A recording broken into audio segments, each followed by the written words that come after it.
If you would both please rise and raise your right hand, I will begin by swearing you in. Do you swear or affirm that the testimony you are about to give is the truth, the whole truth, and nothing but the truth, so help you God? Let the record show the witnesses have answered in the affirmative. Thank you, and you may be seated. The microphones are sensitive, so please speak directly into them. Without objection, your written statement will be made part of the record. With that, Ms. Williams, you are now recognized for your opening statement, and when you are concluded. On July 3rd, I learned that the Office of Management and Budget had placed a hold on a tranche of security assistance designated for Ukraine. According to the information I received, OMB was reviewing whether the funding was aligned with the administration's priorities. I subsequently attended meetings of the Policy Coordination Committee where the hold on Ukrainian security assistance was discussed. During those meetings, representatives of the state and defense departments advocated that the hold should be lifted, and OMB representatives reported that the White House Chief of Staff had directed that the hold should remain in place. On September 11th, I learned that the hold on security assistance for Ukraine had been released. I have never learned what prompted that decision.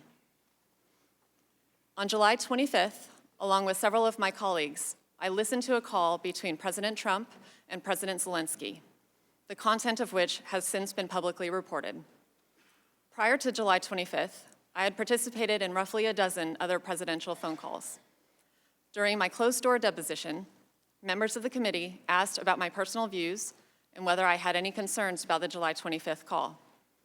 As I testified then, I found the July 25th phone call unusual because, in contrast to other presidential calls I had observed, it involved discussion of what appeared to be a domestic political matter. On July 25th, along with several of my colleagues, I listened to a call between President Trump and President Zelensky.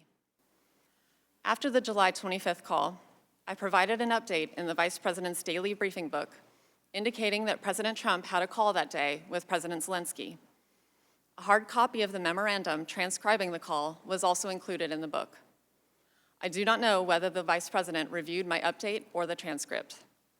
I did not discuss the July 25th call with the Vice President or any of my colleagues in the Office of the Vice President or the NSC. On August 29th, I learned that the Vice President would be traveling to Poland to meet with President Zelensky on September 1st. At the September 1st meeting, which I attended, President Zelensky asked the Vice President about news articles reporting a hold on U.S. security assistance for Ukraine. The Vice President responded that Ukraine had the United States' unwavering support and promised to relay their conversation to President Trump that night.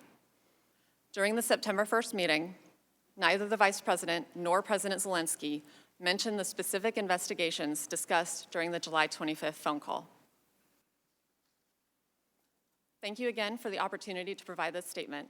I'd be happy to answer any questions.